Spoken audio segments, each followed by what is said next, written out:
பண உதவி செஞ்சு கொண்டு வாரத அம்மாவும் வந்துட்டு கேள்விப்பட்டிருக்கா. அம்மா யார் சொன்ன அம்மாவுக்கு? நான் கேள்விப்பட்டேன். நான் ஐயா இப்படி இப்படி நடக்குதுன்ட்டு கேள்விப்பட்டேன் நான். என்ன கேள்விப்பட்டாண்டே யார் சொன்னவங்க உங்களுக்கு?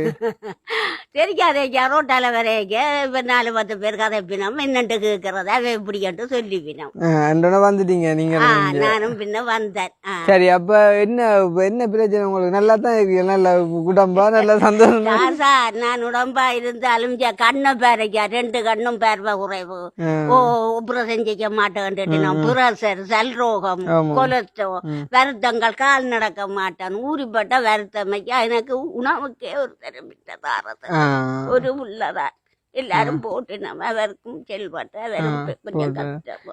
நான் சும்மா பம்பலா சொன்னாம நான் தெரியும் தானே. இப்ப எல்லாம் இருந்தா நீங்கள் எங்களை தேடி வந்திருக்க மாட்டீங்க, தெரியும் தானே.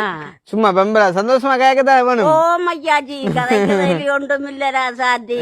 உன்ன போலதான் எனக்கு ஒரு ஆம்பளை பிள்ளை போய் சேர்ந்துட்டார். என்னது தண்ணியில போயிருந்து செல்புல போய். சரி சரி சரி. நீ நடந்த நினைச்சு கவலைப்படக்கூடாது. என்ன செய்யற, எனக்கு அவனை நிற்கலாதானே. அதை நினைக்கக்கூடாது நீ. சரியோ, அதை நினைக்கக்கூடாது. முடிஞ்ச விஷயம் இல்லோ, அதை நினைக்கக்கூடாது. இப்போ அம்மாவுக்கு என்ன வேணுமா? இப்போ சொல்லுங்க, என்ன வேணும்? எனக்கு ராசா எனக்கு ஒன்றும் தேவையில்லை. எனக்கு இப்போ வகுத்து பசி ஒரு பக்கம்.